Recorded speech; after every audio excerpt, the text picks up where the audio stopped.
महाराज तर्क ज्यादा करते हैं लोग इस पर कि भगवान जिसको देखा नहीं है तो कैसे। तुमने भगवान को नहीं देखा तो तूने अपने को देखा है? क्यों मानता है तू अपने को? ये तो ढांचा है, तूने देखा और मान रहा है ना तू है। नहीं बता तुम्हारा स्वरूप क्या है? ये पांच भौतिक ढांचा है, इसकी बात मत करो, तुम अपनी बात करो। जो ईश्वर का अंश है कहाँ है? ना देखने पर ना जानने पर भी तुम मानता है ना कि तू है। ऐसे तेरा अंशी परमात्मा है। मन है, बता कैसा है, देख के बता, एक्सरा करवा। और आप पकड़ते हो ना कि मन है, परमात्मा है, ये मानने से जान जाओगे। ऐसे थोड़ी कैसे जान जाओगे? बाप को केवल माँ जानती कि इसका बाप कौन है। गुरु भगवत तत्व को जानता है, और जब गुरु भगवत तत्व तुम्हारे दिमाग में डाल दे और तुम वैसे ही मान लो जैसे माँ ने कहा था बाप है, भगवान की अनुभूति हो जाए। जब ऑपरेशन हो, आप ज्यादा प्रेस करो उनको, तो वो कहते हैं कि देखो हम उपाय तो पूरा करेंगे। बचाने वाला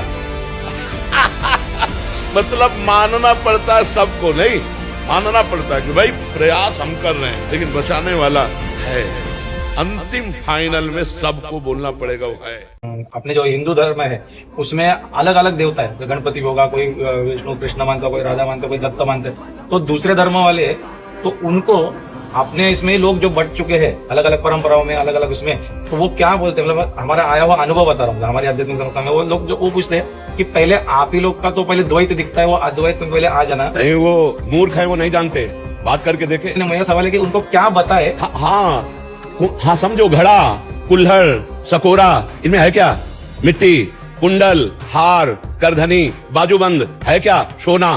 वो अज्ञानी, वो क्या जानता है? मेरा परमात्मा मेरे भाव के लिए वो मेरा बेटा बन सकता है, मेरा पिता बन सकता है, मेरा गुरु बन सकता है, मेरा शिष्य बन सकता है। मेरा प्रभु इतना कृपालु कि हम जिस भावना से उसे देखते हैं वो वही भावना स्वीकार करके हमारे सामने प्रकाशित हो जाता है। वो ऐसा एक होते हुए भी वो अनेक भावनाओं का पोषण कर रहा है। कहीं शिव पार्वती के रूप में बैठा है, कहीं गणेश और सिद्धियों के रूप में बैठा है, कहीं सिया राम के रूप में, कभी राधे श्याम के रूप। जिधर तू चाहे उधर वो है एक ही तत्व, दूसरा तत्व नहीं है।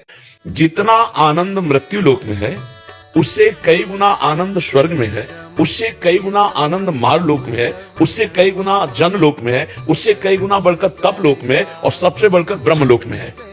और ब्रह्म लोक तक का सुख विष के समान लगने लगता है जब श्री कृष्ण चंद्र जी का सुख हृदय में जागृत हो जाता है, क्योंकि ब्रह्म लोक तक माया ही तो है। आ ब्रह्म भुनान लोकान पुनरावर्तिनो अर्जुन, ये आ ब्रह्म स्तंभ पर्यंतम सर्वम मायामयम जगत। अब ब्रह्म लोक के सुख तो आप जानते नहीं, स्वर्ग के भी सुख नहीं जानते, तप महाजन इनकी तो बात जाने दो। मृत्यु लोक में ऐसे सुख है कि पागल बना दें मृत्यु लोक में। और जितने लोकों में सुख है, बहुत ध्यान से सुनना, वो हमारे भगवान के सुख सिंधु के एक बिंदु के एक सीकर से है। सीकर किसे कहते जानते हो? ऐसे बूंद लो और ऐसे मारो तो जो उसमें कण निकले उसे सीकर कहते हैं। वो भगवान आनंद सिंधु। सोचो, जिसके सुख सिंधु के एक बिंदु के एक सीकर से पूरा त्रिभुवन बावरा है आनंद के लिए, वो आनंद सिंधु जिसके नेत्रों में होगा, जिसके मन में होगा, उसकी दशा क्या होगी? दुख का लेश नहीं, परमानंद। ना मृत्यु का भय, ना जन्म की फिक्र, ना स्वर्ग की चाह, ना नरक का भय, एक अद्भुत आनंद। इसीलिए कहते हैं भगवान से जुड़ो। भरत जी महाराज कह रहे हैं कि अर्थ न धर्म न काम रुचि गति न चाहो निर्वाण, जन्म जन्म रति राम पद यह वरद। भगवान के चरणों में प्रेम हो और भगवान की सेवा बने, बार बार जन्म, हमें नहीं चाहिए मोक्ष, क्या परेशानी। अगला जन्म भी अगर हो तो भगवान के दासों के बीच में हो, भगवान की चर्चा, देश सेवा, समाज सेवा में हमारा जीवन बीती, तो क्या परेशानी। मान लो ये जन्म जैसा मिला और पाप कर्म ना बने तो कितना आनंदमय जीवन है।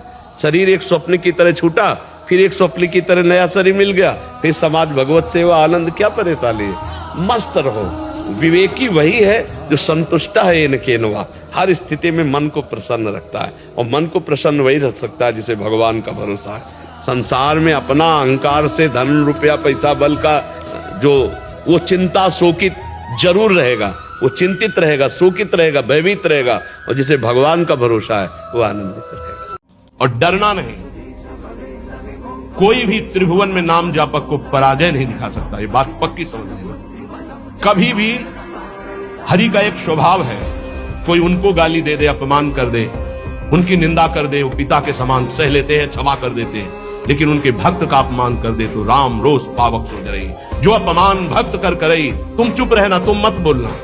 जो अपमान भक्त कर करई, राम रोष पावक सोच रही। पलटू साहब कह रहे, नाम जापक कभी डरना मत, कभी भय मत करना और कभी लड़ना मत। हरि अपनो अपमान सह जन की सही न जाए। हरि का अपमान कर दोगे सह जाएंगे कैसे भी, वो बड़े कृपालु हैं, अनंत माताओं का प्यार रखते हैं। चल उद्दंडता कर ले, महान तपस्वी, दूध का रस पीने वाला, बलकल की लंगोटी लगाने वाला, उनको ये भ्रम हो गया कि चक्रवर्ती सम्राट रानियों के बीच में रहने वाला मेरे से बढ़कर भजनानंदी कैसे हो सकता है। जाकर के कृत्या प्रकट कर दी उनका, अम्बरीश जी को कष्ट देने के लिए दुर्वासा जी के द्वारा प्रकट की हुई कृत्या भगवान के निज पार्षद सुदर्शन जी ने भस्म कर दिया और त्रिभुवन में दौड़ाया दुर्वासा जी को। सबसे पहले भाग कर गए भगवान शंकर की शरण में, क्योंकि भगवान शंकर के अंश से प्रकट हुए दुर्वासा जी है। भगवान शंकर ने कहा मैं हरि का द्रोह करने वाले को तो विचार पूर्वक रास्ता बता सकता हूं, लेकिन हरिदास का, भगवान के भक्त का द्रोह कर दे, ये मेरी सामर्थ्य नहीं कि मैं इस समय सुदर्शन को प्रार्थना करके रोक सकूं या तुम्हें कैलाश में रख सकूं। तुरंत यहां से निकलो। सबय दुरियाए जो दीन्हा, ब्रह्मा जी के पास गए। ब्रह्मा जी ने कहा तत्काल निकलो, नहीं सुदर्शन चक्र अनर्थ कर देगा ब्रह्मलोक में।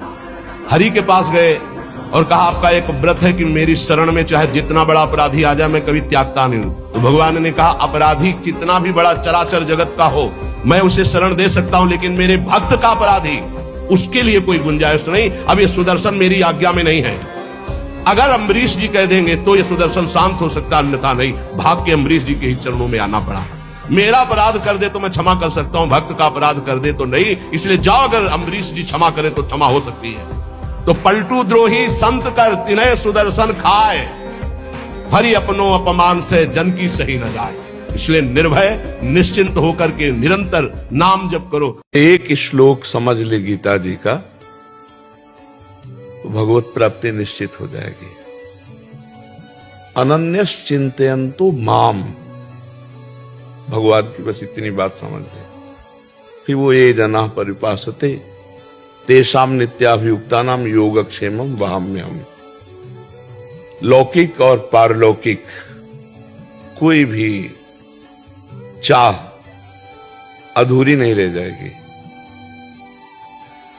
भगवान कहते हैं कि जो है उसकी रक्षा करूंगा और जो नहीं है उसको प्राप्त करा दूंगा। अप्राप्त की प्राप्ति का नाम योग और जो है उसकी रक्षा का नाम क्षेम। ये सारा भार भगवान ले रहे हैं। अपने को केवल चिंतन करना है, अनन्य चिंतन।